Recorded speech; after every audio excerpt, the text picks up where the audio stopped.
hari umukobwa wambajije ikibazo arambaza ariko profete ibintu birebanye n'imyambarire ubivugaho iki urabyumva ubivuga ndamubwira ni buriya ikintu kimataringa ikintu gifite agaciro cyane ushobora kuba uri umukobwa ukambara ibirebire ariko wagera imbere y'umusore yaje pakayizamura ikoro yari ndende physically wambaye ibirebire ariko wagera imbere y'umusore ukagira gute akayizamura ariko noneho akaba undi mukobwa yewe tunacira n'imanza ngo yambara ibigufi ariko yagera imbere y'umusore akamubwira ati stop ntunkoreho ndashinganye hari umwami Yesu namize ntabwo namujunditse ndacyari kuri yangingo hari Kristo namize kuko n'ijambo ry'Imana riratubwira ngo ufite uwo mwana nawe ufite iki ubugingo sibyo umuntu wamenye Imana amenya igihe n'icyacyo abona gukora ikintu cyose mu gihe cyacyo sibyo kandi mwuka wera aramuyobora nimba ugiye kubwiriza ugomba kumenya ngo se ngiye kuvugira ndi ese wajya imbere ya perezida w'igihugu wambaye bodaboda biterwa nuva ngo ahantu ugiye ugomba kuba uhaha agaciro ukamenya aho ugiye hariho imyambarire y'umuntu ugiye mu isoko guhaha itandukanyije n'ugiye kuvuga ubutumwa imyambarire y'umuntu ugiye wenda gutabara bitandukanyije n'ugiye kubyina ibyo bintu rero bigenda bitandukanye biterwa baravuga ngo buriya ubwenge ni ikintu gikomeye cyane nicyo Salomo yasabye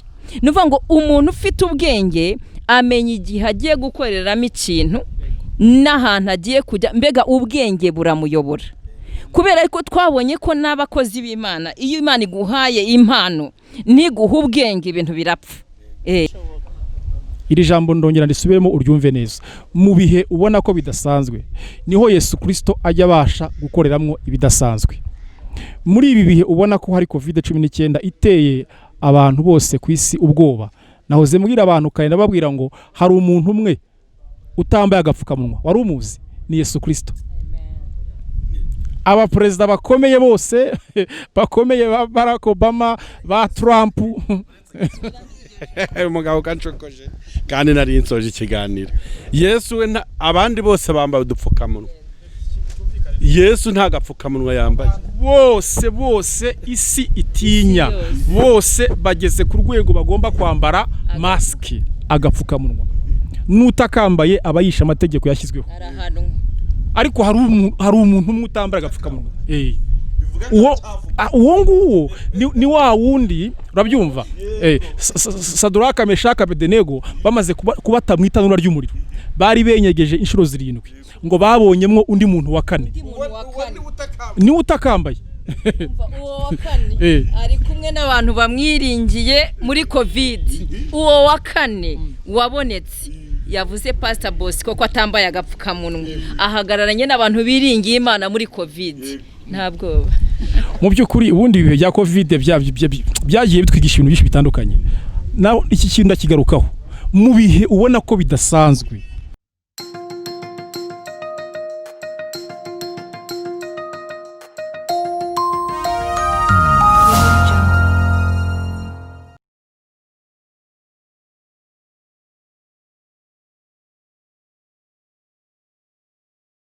Yes, reka nkwifuriza umugisha w'Imana wofunguye ino video kugira ngo tubane muri iki kiganiro. Nitwa Bikemo. Tugenda tubana mu biganiro byinshi by'ivuga butumwa bitandukanye aho tuba twatumiye abakozi b'Imana kugira ngo tubashe kuganira. Turi kumwe rero n'umugabo hano, turi kumwe n'umumama hano. Badusiye kuyoboka Mana TV nyine kugira ngo tuganire hari icyo babatekere cyangwa hari impamba bagufitiye hari Imana ibahaye nk'ubutumwa bagomba kukugezaho nyine nuze gucikwa rero n'iki kiganiro ntekereza ko ari ikiganiro cyiza cyane ku bantu mwese mugiye kugikurikira. Rero twatangira twibaza tutarakomeza byinshi twibaza ngo ni bande turi kumwe kuyoboka Mana TV. Ni Prophet Bosco umushumba w'itoro na Youth Church rikorera mu Rwanda nkaba afite YouTube channel yitwa Agakiza ubwo abantu bakeneye no kujya gushaka inyigisho ntambutse ayibajyayo Pastor Mutena nakubaza muri iki gihe tugezemo abantu benshi ubona baragiye bumva ibintu by'ama YouTube cyane, abapasteri bari kubikangukira. Urugize ati mfite na YouTube channel yitwa Yes Arakiza TV. Ubundi niki cyabateye courage mbere mwabaga? Oya buriya umunyarwanda acumagana akavuga ngo inkono ihira igihe. Buriya nicyo gihe. Ntitwanabitindaho cyane. Buriya cyari cyo gihe. Kuko urabona akenshi buriya ibintu nka biriya bamwe bumva ko ari n'ubwirasi, wakumva umuntu yakukoresha media ukumva ko wari ubwirasi, ariko njya ko nyamara buriya inzira zose ushobora kuzikoresha ugakora ivuga butumwa. Ubu rero nkuko nkubwiye ngo inkono ihira igihe, nicyo gihe buriya cyabo. Cyane aragira uti inkono ihira igihe, ariko ndaza ko kugarukaho gatoya kuri iyo point nyine y'ama YouTube channel. Ndashaka tuza guhuza ivuga butumwa ryo kuri YouTube n'iryo mu rusengero tukareba mu maro bifite. Yes, hari n'undi turi kumwerekana wakomeza twi. Nange ni Pastor Josiane, Yesu aduhana umugisha. Ndega ko we uri mushya kwibuka Mana TV. Yego ndi mushya. Impamvu ugomba kutwibwira birambuye. Okay. Ya ndi mama ukunda Yesu. Imana yahamagaye nkitaba. Ya nta bindi ndi buvuge, ndibaza ko turi bugirana ibiganiro byinshi. Witabye Imana. Nitabye Imana nkiri muzima. Nitabye Imana nkiri muzima rwose, yarampamagaye nditaba. Ego. Byararangiye nitabye Imana. Ya. Yes, turi kumwe na mama Pastor Josiane avuze ko yitabye Imana agihumeka umwuka abazima. Biremwe nona. Yes, turi kuganira na Pastor Josiane ndetse na Pastor cyangwa se Prophete Bosco. Prophete arya bivuga iki mu Kinyarwanda? Prophete n'umuhanuzi. Umuhanuzi. Nkuko bamwe Imana ijambo ry'Imana ritubwira, bamwe yabahaye kuba intumwa, abashumba, abigisha, abandi bagira abahanuzi. So n'umuhamagaro. Yes. Pastor nigeze nkubaza, warumbwiye nyine ngo ufite YouTube channel, ndi kuvuga atari kaba pastor wundi kuki mutazifunguye mbere mwabaga hehe? Aho si corona yabateye gufungura ama YouTube channel?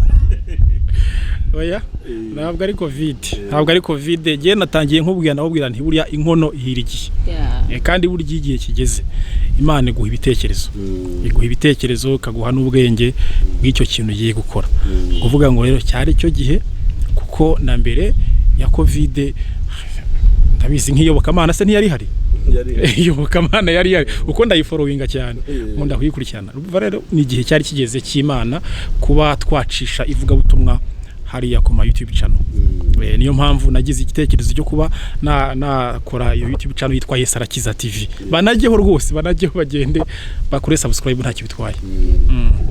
Mwakoze cyane. Message wibandaho ni iyihe mwivuga butumwa ryawe ukora? Reka nkubwize ukuri bikemo. Uri umukozi w'Imana kandi ndakwemera. Abantu muri iki gihe bamwe n'abakozi b'Imana hari igihe umuntu atinda yivugaho, ariko giyewe message hariya nibandaho cyane ni ukubwira abantu Yesu Kristo. Nicyo gikenewe. Abantu b'iki gihe bakeneye kubwirwa Yesu Kristo kuruta kwivugaho cyane. Ubwo urumva rero message icyo mbarije nibandaho cyane, mbwira abantu Yesu. Nkababwira ko Yesu akiza, nkababwira ko Yesu aruhura, nkababwira ko Yesu atumara imibabaro, atumara intimba, niho utumara agahinda umudokiteri atavura. Yesu Kristo niho ukavura. Muri make ntisimye magambo, mbwira abantu Yesu Kristo. Urakoze cyane, Imana iguhe umugisha. Pastor Josiane, turi mu bihe bigoye cyane bya COVID-19, ni icyorezo cyaziye isi yose kitarobanuye. Amerika nubwo igera mu kwezi n'abanyaburayi bakora byinshi, ariko bose bafite ubwoba bw'impamvu batazi impamvu y'iki cyorezo. Ubona ivuga butumwa mu gihe nk'ikiri hagaze gute? Mu ndorerwamo nkawe nk'umuvuga butumwa ukaba n'umupasiteri. Okay. Muri iki gihe ivuga butumwa sinzi uburyo nabivuga, ariko ndagerageza kubisobanura. Nuvuga ngo ivuga butumwa rirakorwa, kuko uhagaze arahagaze, n'uwaguye yaraguye. Ego. Navuga rero umurimo w'Imana nkurikije ikigereranyo, burya iyo uvuga ikintu ubanza kureba uko uhagaze. Ntago ureba Agakiza mu wundi muntu, ariko uko mbona ikigereranyo cy'Agakiza ndabona bigenda neza. Kuko Yesu Kristo tuvuga ni umwami w'ibihe byose. Ubwo uguye yaraguye n'ubundi. Yesu atugirene. Rero hakomeye atuguye yaraguye. Hari abantu benshi cyane bameze nk'abaprofitiye mu kavuyo. Reka mbyite gutya. Muri ibi bihe bya COVID-19 usanga abantu bameze nk'abavuye ku Mana buriya ndashaka ko dusesengura ni corona yatumye bagwa kuko benshi usanga bavuga ngo abantu ngo baraguye ngo uriya ngo yayisagwa ngo kubera ibi ese koko mubona bimeze okay ni ukuvuga ngo umuntu waguye kubera coronavirus ndahamya neza ko atarahagaze ndanahamya neza ko Kristo atari muri we kubera ko Kristo yari muri we mu muntu abasha kugira ubuzima Yesu Kristo atanga ntabwo bigendana n'ibihe n'iminsi ngo corona yateye ngo mugiga yateye ngo icyorezo cyaje umuntu ahita ave mu gakiza agakiza n'ubuzima nk'ubundi bwose iyo umuntu yatakaje agakiza aba yatakaje ubuzima nta buzima bafite nkuko utafata ubuzima ngo ubutakaze uza agaciro k'agakiza aravuga ngo n'ubuzima afite no mu bihe bikomeye akagumana ko gakiza rero nta rwitwazo rwo kugwa bitewe na coronavirus umupasiteri waguye ntago yarahagaze ahubwo yabonye kava imukavaringa imuhisha yitwa corona umuririmbyi waguye n'ubundi yari yaraguye yaririmbaga yaraguye yari kuri Yesu ariko atari muri Yesu yes umuntu waguye muri coronavirus nge ndavuga ko yari kuri Yesu ariko atari muri Yesu kuba umuntu ari kuri Yesu nawe uracyumva n'undi ari muri we bishatse ni ukuvuga ngo nimba uri kuri Yesu uri ku ruhande ariko nimba uri muri Yesu urimo imbere urahumeka Yesu ibihe byawe Yesu uri kumva ko ari kubyumva imibereho yawe uri muri Yesu ibyiringiro byawe biri muri Yesu imwe imbere urimo nyine nimba uri muri Yesu ufite kava ntago umuyaga wa corona wagutwara ntago umuyaga wo kubura amavuta yo kwisiga wagutwara ntago umuyaga wo kubura akazi wagutwara kuko ufite kava uri muri Yesu mbihuze n'ijambo rivuga ngo nimuba muri Yesu ijambo ryanjye rikaba muri mwe musabe icyo mushaka muzagihabwa iyo ukuriye uri ntago urimo imbere ntago yavuze ngo nimuba kuri jye niba muri jye jewe Yesu aho ni Yesu wavugaga musabe icyo mushaka muzagihabwa nabarimo ntago bari ari abari ku hari abantu bari ku ruhande banegetse abo baraguye hari abani ku ruhande ari abakristo baraguye kuko batari muri we ariko bagumye muri we kuri COVID bagumye muri Yesu arabakavaringa babona umwanya wo gusaba icyo bashaka kubera ko bari muri Yesu Yesu arabikora ubajije abantu bari muri Yesu bafite ubuhamya Yesu aduhana umugisha asanti ubundi buriya nta nubwo nanavuga byinshi Pastor Josiane yarabisobanuye kuba kuri Yesu no kuba muri Yesu ni amagambo abiri atandukanye kuba kuri Yesu no kuba muri Yesu ndaza kongeraho andi magambo abiri hari abantu bafite Yesu Kristo bajunditse hakagira n'abandi bafite Yesu Kristo bamize ibyo ni ibintu bibiri bitandukanye ubu Kristo iyo uri umukristo ufite Yesu Kristo wajunditse ndamugereranya nk'uwo Pastor Josiane yaravuze wa mukristo uri kuri Yesu uwo nguwo mu gihe cya COVID watangiye utubaza ikibazo tse birashoboka ko hari umuntu waba waraguye muri agushwe na COVID abari kuri Yesu baraguye abafite Yesu Kristo bajunditse kugwa byaroroshye ariko noneho mukozi Imana bikemo hari abandi bafite Yesu Kristo bamize nabyumva kandi ubwo abafite Yesu Kristo bamize ndafata ingeri zose ndafata abakobwa mfata abasore mfata abagabo mfata abamama mu gihe gishize nahoze mbwira hari umukobwa wambajije ikibazo arambaza ariko profete ibintu birebanye n'imyambarire ubivuga hiki urabyumva ubivuga ndamubwira ni buriya ikintu kimataringa ikintu gifite agaciro cyane ushobora kuba uri umukobwa ukambara ibirebire ariko wagera imbere y'umusore yaje pakayizamura bikoroha yari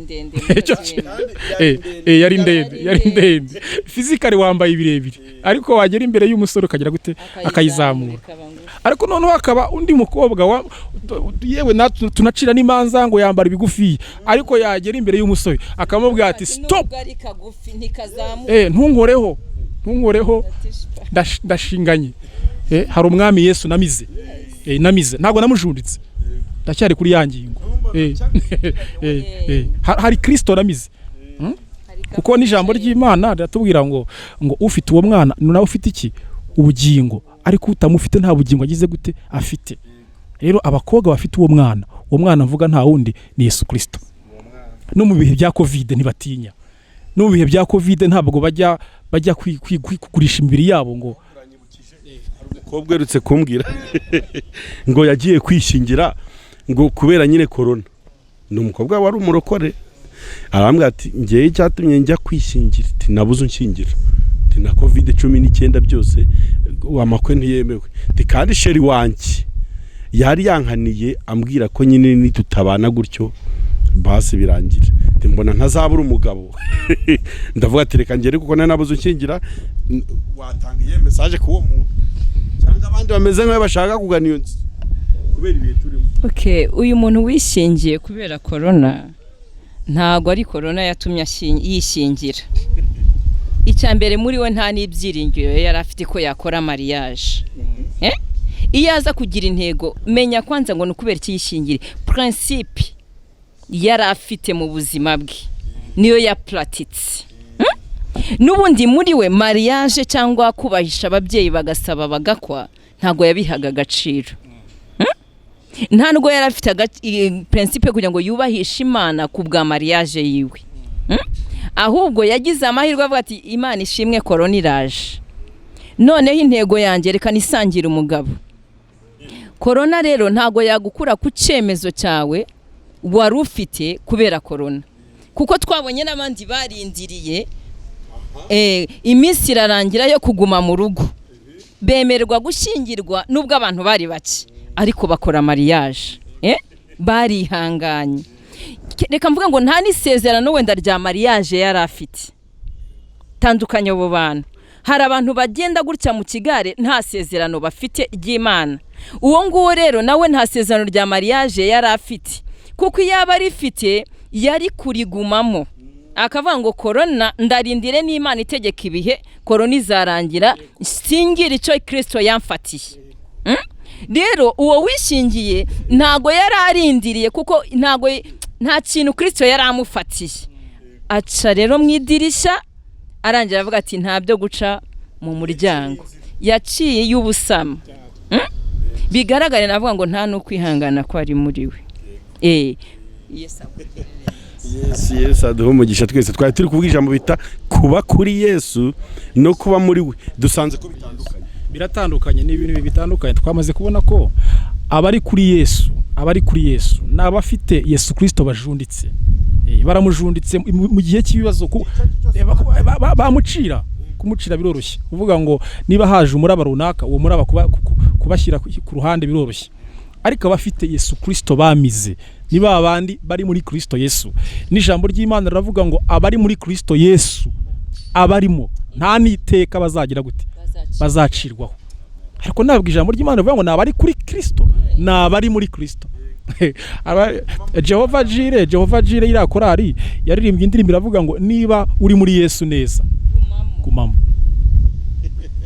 Bakunze bibokamana TV ikiganiro kiraryoshye nyine nkuko muri kugenda mu byumva. Ntabwo twabana n'abakozi b'Imana abapasteri babiri ngo dukore ikiganiro kitameze neza. Hari ahantu Pasiteri Bosco yigeze avuga ku kintu kijyanye n'imyambarire y'abakobwa ukuntu ari wangu wari wambaye birebire ngo byarangiye abikuyemo.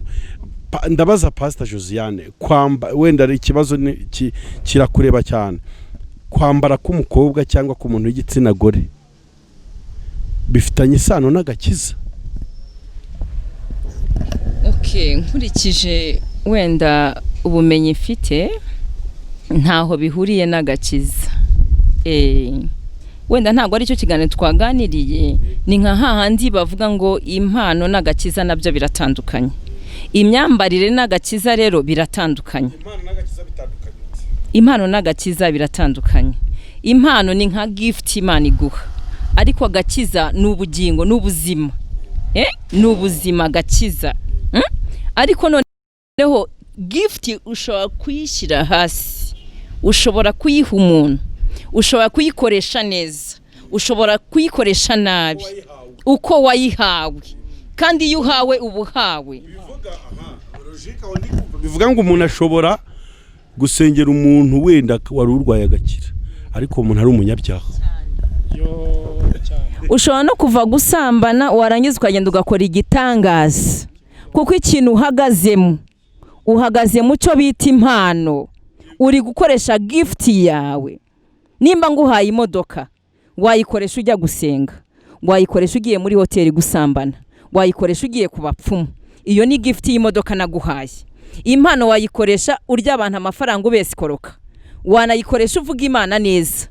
Iyo ni gift Imana yaguhaye.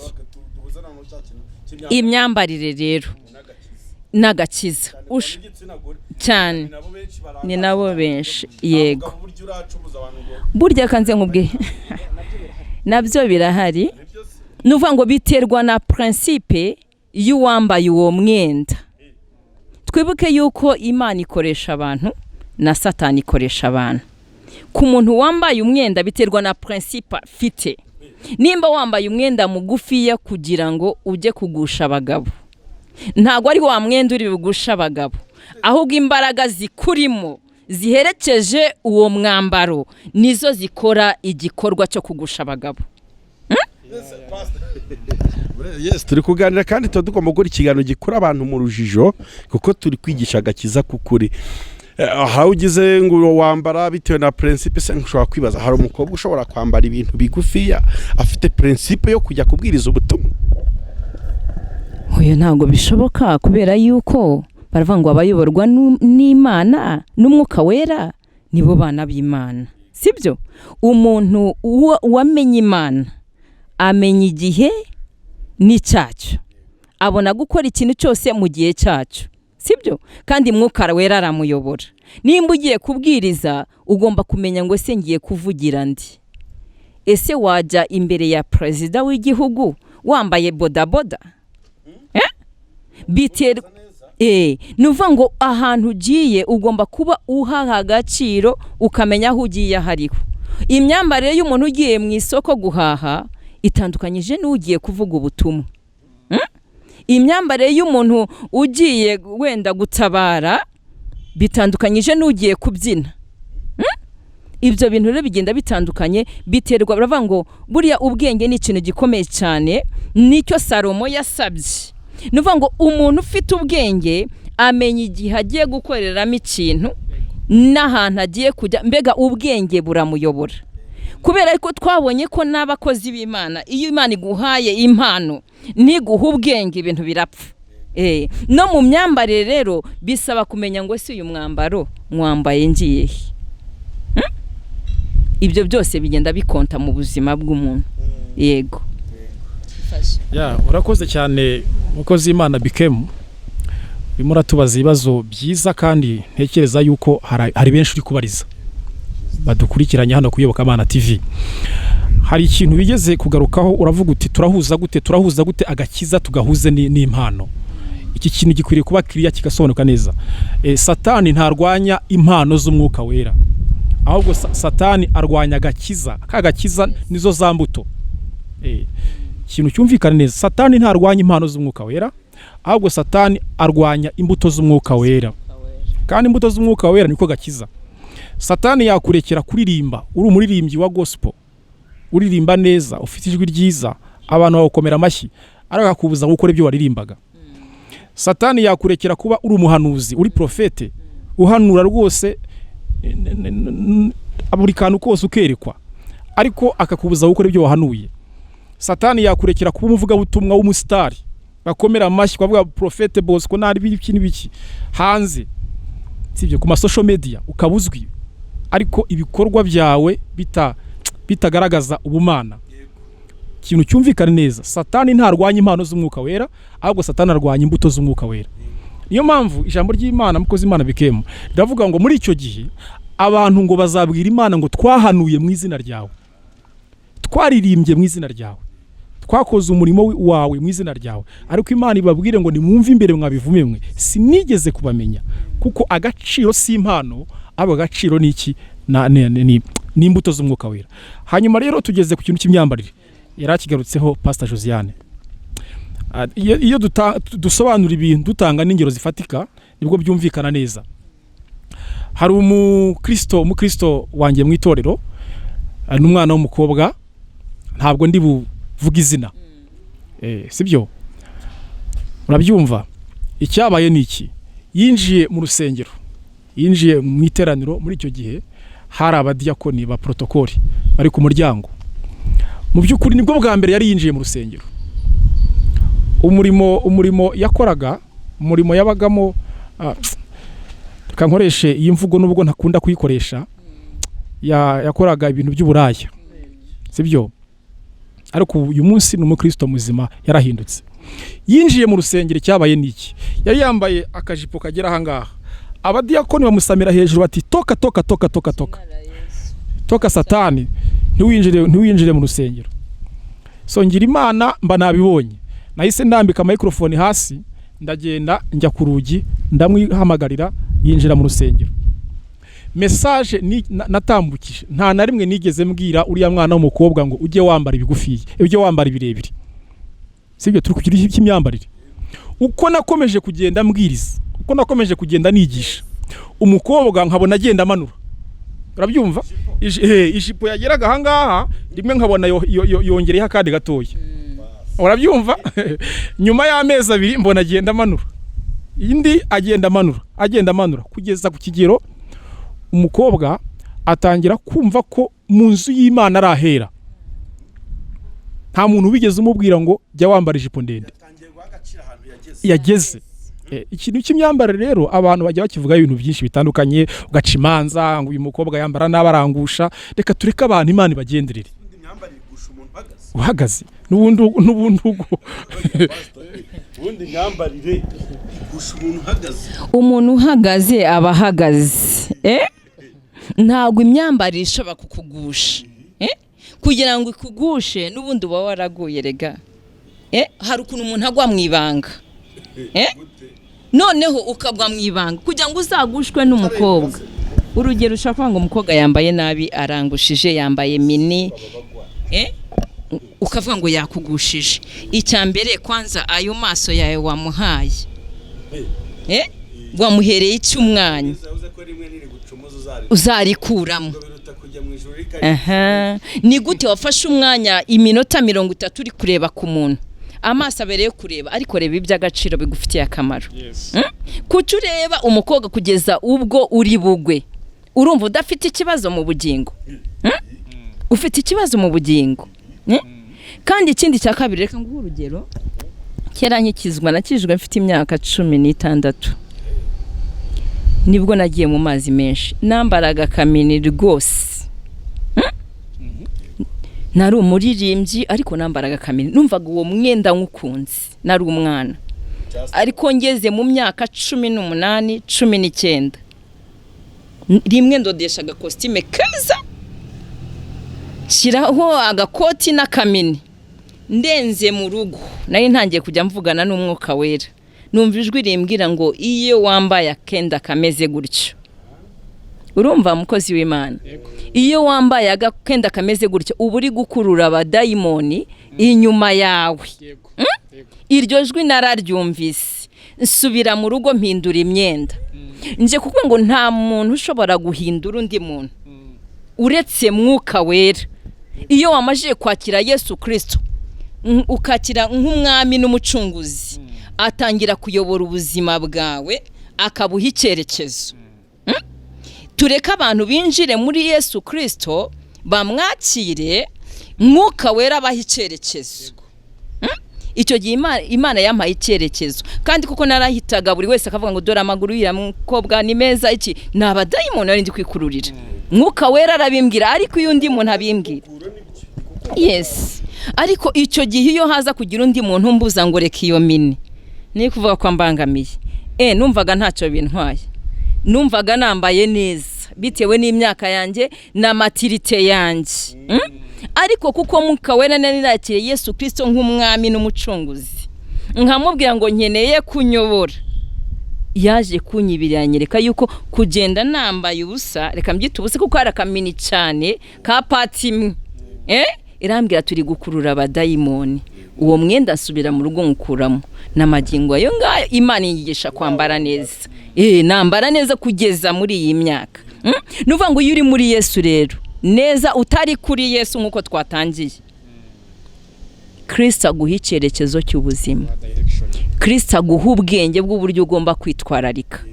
Ikibazo rero biragoye kubwira umuntu ngo nareke kwambara ibyo yambara ataramenya agaciro ko kugira Yesu.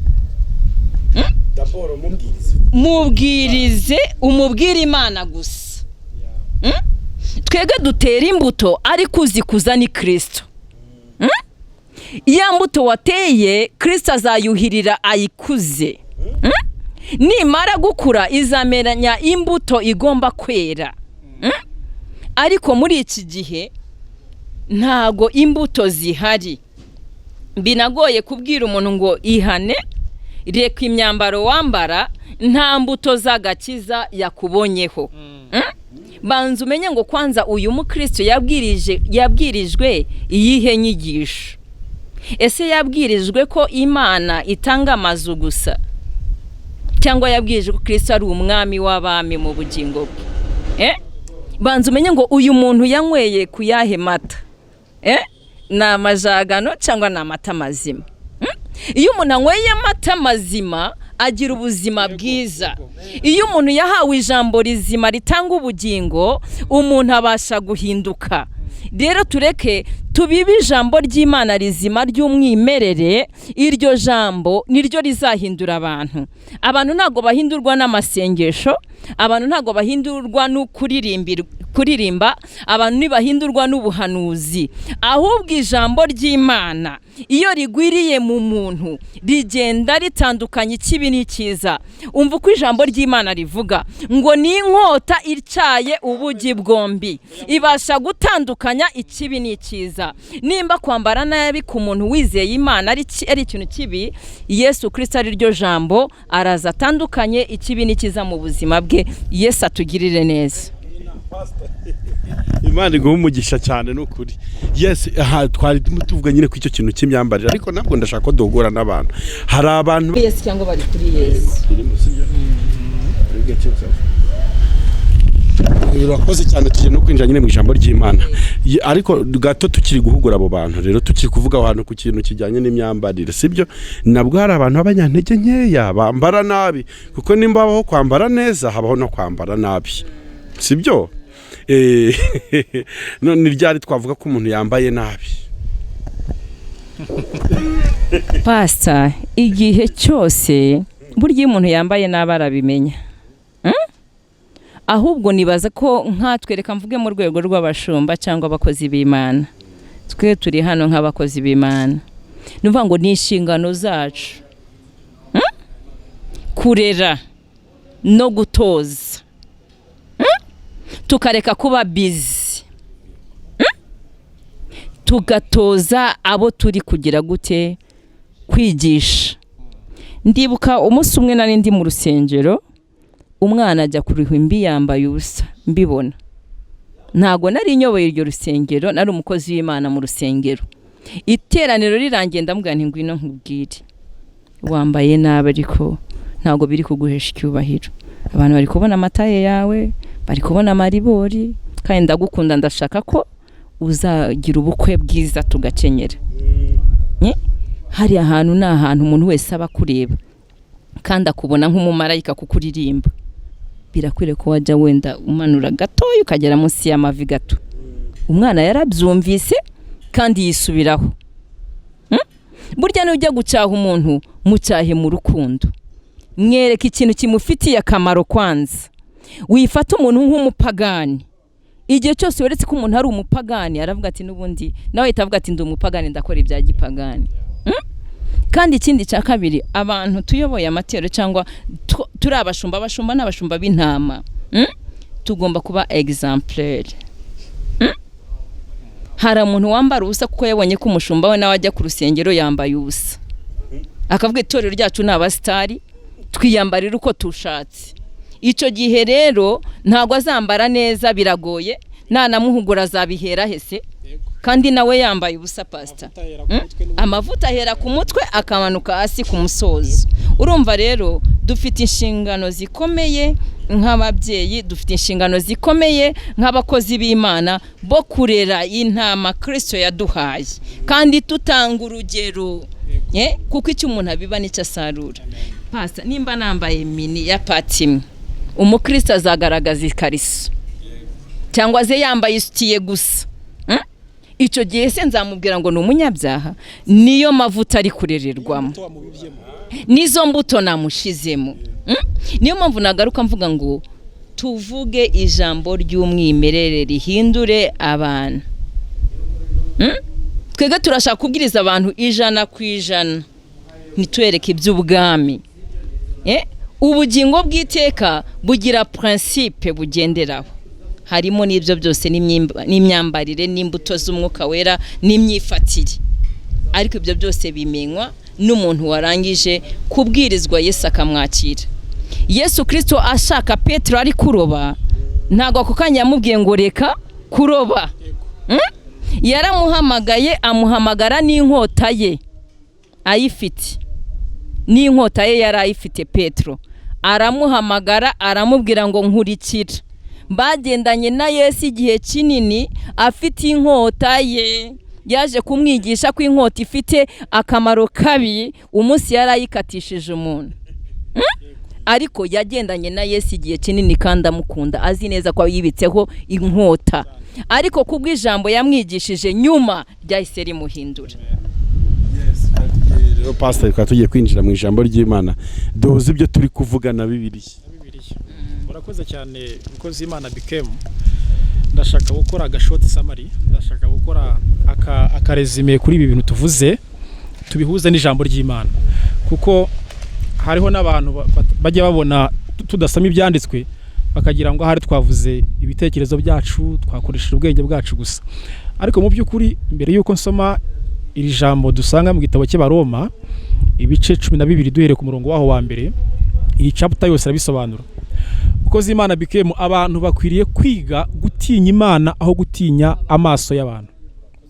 Uzi ko umuntu ashobora kuva hano harya hagace turimo nakahe hano i Remera, uri umukristo, ukagenda ukajya wenda nk'Inyamirambo, urumva, ukajya nk'Inyamirambo akaba ariho ujya kunywera inzoga uvuye i Remera, kuko uzi neza ko Inyamirambo nta muntu ukureba. Ariko umuntu wize gutinya Imana kuruta gutinya abantu, abazi neza ko ahari hose ijisho ry'Imana riramureba. Mu gihe cy'umwijima bahatabona bugorobye atinya Imana, yubaha Imana. Mu gihe cy'umucyo yubaha Imana, ibihe byose yubaha Imana. N'iki cy'imyambarire twavugaga, abantu nibigishwa, urubyiruko nirwigishwa kubaha Imana, gutinya Imana, ibintu by'imyambarire rwose bizasobanuka, umuntu azajya yambara yikwize. Ngewe reka nkubwize ukuri, nanashubije iki kibazo watubazaga cy'imyambarire, nta n'umwenda mvuga navuga ngo n'uyu nguyu wakwambara imeze gutya gutya na gutya. Oya, ahubwo turabikubira mu ijambo rimwe rivuga ngo kwambara ukikwiza. Umuntu rero wambara akikwiza ni umuntu wigishijwe kubaha Imana, wigishijwe ko ijisho ry'Imana ntaho ritareba. Sibyo? Rero hari abakristo benshi muri iki gihe batinya abantu kuruta gutinya Imana. Ugasanga umukristo arakora ikintu kuko pasiteri amureba. Sibyo? Hari n'abakora ibintu kuri pressure y'abashumba, kuri pressure y'abahanuzi. We n'umupasiteri akavuga ati mujye mwambara gutya, ukabikora tubaha Imana, abo wabikoze kubera igitsuri. Ibyo rero ni ubukristo bw'amategeko butari mu bukristo bw'iki gihe, turi mu gihe cy'ubuntu, sibyo, cy'imbabazi. Reka dusomere ijambo mu gitabo cy'Abaroma ibice 12 duhereye ku murongo waho wa mbere. Titre iravuga ngo imirimo ikwiriye imibereho ya gikristo. Ni imirimo ikwiriye imibereho ya gikristo. Nuko bene data ndabinginga kw'imbabazi z'Imana, ngo mutange imibiri yanyu ibi bitambo bizima byera bishimwa n'Imana, ariko kuyikorera kwanyu gukwiriye. Kandi ntimwishushanye n'abiki gihe, ahubwo muhinduke rwose mugize imitima mishya. Pastor Josiane, ahangaha ni Paulo warimwo winginga. Ijambo riravuze ngo nuko bene data, ngo ndabinginga. Uvuga ngo afite agahinda, hari imyitwarire, afite agahinda, arababaye. Aravuga ngo ndabinginga kubw'imbabazi z'Imana ngo mutange imibiri yanyu ibi bitambo bizima byera bishimwa n'Imana. Ibitambo biramo kabiri. Hari umuntu ushobora gutamba igitambo akabazi neza ko cya gitambo cyashyitse ku Mana, ariko cya gitambo kikaba gitemewe n'Imana. Bibiliya itwereka urugero rw'uwitwa Kayini n'uwitwa Abeli. Kayini na Abeli batambye ibitambo bombi, aba bana baravukanaga, ariko ijambo ry'Imana ritubwira uburyo Imana yakiriye igitambo cya Abeli, ariko icya Kayini irakigaya. Kubera iki Imana igaye igitambo cya Kayini? Kubera iki Imana ishimye igitambo cya Abeli? Niyo mpamvu ijambo ry'Imana hano ukuntu riravuze ngo mutange imibiri yanyu ibi bitambo bizima byera bishimwa n'Imana. Tugomba kugera ku kigero ibitambo dutambira Imana bishimwa nayo. Gatatu, mvu ukuntu havuze, haravuze ngo ntimwishushanye kandi n'abiki gihe. Pastor Josiane, uzi ko abiki gihe abiki gihe bareze. Zibyo, hari abasore biki gihe, hari abakobwa biki gihe, hari abamama biki gihe, hari abagabo biki gihe. Abo rero niba ijambo ry'Imana rivuze ngo nitwishushanye nabo n'abiki gihe, sibyo? Ahubwo noneho tube muri Yesu, nkuko twatangiye tubivuga, kuko n'ijambo ry'Imana riravuga ngo abari muri Kristo Yesu ntateka bazacirwaho. Abantu rero nibagume muri Yesu, babe muri Yesu. Dukomeze hasi uyu murongo urabisobanura neza ngo ndabwira umuntu wese muri mwe mbwirijwe n'ubuntu nahawe, mwe kwifata uko mutari, ahubwo mutekereze mwitonze nk'uko Imana yagereye umuntu wese kwizera. Nk'uko mu mubiri umwe dufite ingingo nyinshi, kandi ingingo zose zikaba zidafite umurimo umwe. Natwe niko turi, kuko turi benshi, nyamara turi umubiri umwe muri Kristo. Haraho uyu murongo ubisobanuye neza, haravuze ngo twe kwifata uko tutari. Abantu bari mu kwifata uko bidakwiriye. Ukabona umuntu arayoborwa n'amarangamutima aho kuyoborwa n'umwuka w'Imana. Kandi ijambo ry'Imana riravuga ngo abayoborwa n'umwuka w'Imana nibo bana b'Imana. Ubu twamaze ubundi nahoze mbwira abantu muri ejo hashize, ndababwira ijambo umukozi w'Imana dukwiye no kurihindura. Turi abana b'Imana. Turi abana b'Imana, ntago turi abakozi gusa, turi n'abana b'Imana. Abana b'Imana rero bagendana nayo bayubaha, sibyo? Umwana mu rugo yakwirukanwa, ariko umwana mu rugo se yakwirukanwa? Bibiliya hari ahantu itwereka wa mwana w'ikirara, ubonye ukuntu yagiye akiyandavuza kigira nabi, byose arabyangiza, ariko igihe kimwe se ntabwo yanze kumwakira. Yabonye umwana wamugarukiye, aramwakira ati karibu umwana wanjye, amuha agaciro kurusha n'abari mu no kuri iki kiganiro kiraryoshye kandi kirashimishije ku bantu bari kugikurikira, dore ko kiri no kwegereza ku musozo nyine, ariko tuzakomeza nyine. Abakozi b'Imana baracyahari, nimubakenera kuyoboka Mana TV tuzabagarura bagaruke batuganirize. Rero turashaka ko muduha ijambo ry'ubutumwa cyane bijyanye n'ibihe turimo bya COVID-19. Mubona ni gute abakristo aho baherereye impande n'impande, aho batari gusenga ngo bikunde cyangwa batari guterana, bakwiye kwitwara gute? Umunota umwe dusoza. Ahantu abakristo hose baherereye mu gihugu cy'u Rwanda cyangwa ku isi yose, mu gihe nk'iki twavuga ngo gikomeye cya COVID, ubutumwa nabaha nuko nababwira ngo Yesu ni muzima. Yesu ni muzima ku bantu bamwiringiye. Nje kubabwira ngo ntimugire ubwoba, kuko nimba uri muri Yesu ntuhungabane. Urasabwa gusaba icyo ushaka, Kristo arakiguha. Nimba uri muri Yesu, nimba utari muri Yesu uri kuri Yesu, ndagusabye ngo ugaruke uje muri Yesu kugira ngo ubashe kumva ukomereye mu bihe bikomeye, kubera ko mu bihe bikomeye abantu bari muri Yesu ntago banyeganyezwa.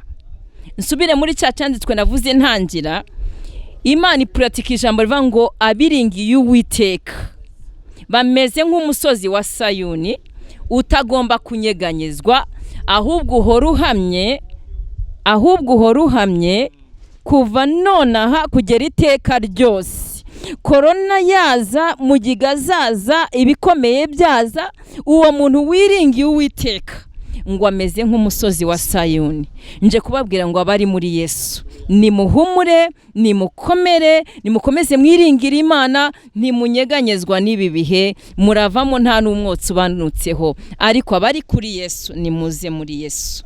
Yesu abagirire neza. Urakoze cyane. Yaratubwiye ngo nirihe jambo ry'ibyiringiro twabwira abantu muri iki gihe cya COVID, cyangwa se ni gute abakristo, ni gute umukristo akwiriye kwitwara muri ibi bihe bya COVID-19. Mu by'ukuri hari ijambo ngira ngo mbabwire, ari naryo nshorejeho, turashoje. Mu bihe ubona ko bidasanzwe, muri ibyo bihe bidasanzwe ni naho Yesu Kristo ajya amanukira agakoreramwo ibidasanzwe. Iri jambo ndongera ndisubiremo uryumve neza. Mu bihe ubona ko bidasanzwe niho Yesu Kristo ajya abasha gukoreramwo ibidasanzwe. Muri ibi bihe ubona ko hari COVID-19 iteye abantu bose ku isi ubwoba, nahoze mbwira abantu kandi nababwira ngo hari umuntu umwe utambaye agapfukamunwa, wari umuzi? Ni Yesu Kristo. Aba perezida bakomeye bose bakomeye, ba Barack Obama, ba Trump umugabo kancokoje kandi nari nsoje ikiganiro. Yesu we abandi bose bambaye udupfukamunwa, Yesu nta gapfukamunwa yambaye. Bose isi itinya, bose bageze ku rwego bagomba kwambara mask, agapfukamunwa. Nutakambaye abayisha amategeko yashyizweho. Ariko hari umuntu umwe utambara agapfukamunwa. Uwo nguwo ni wa wundi, urabyumva? Saduraka, Meshaka, Abedenego bamaze kubata mu itanura ry'umuriro, bari benyegeje inshuro 7 ngo babonyemwo undi muntu wa kane. Ni utakambaye. Uwo wa kane ari kumwe n'abantu bamwiringiye muri COVID. Uwo wa kane wabonetse yavuze Pastor Bosco ko atambaye agapfukamunwa, ahagararanye n'abantu biringiye Imana muri COVID. Ntabwo mu by'ukuri ubundi ibihe bya COVID byagiye bitwigisha ibintu byinshi bitandukanye. Naho iki kintu ndakigarukaho. Mu bihe ubona ko bidasanzwe hari umuntu utambara agapfukamunwa, uwo ni Yesu Kristo.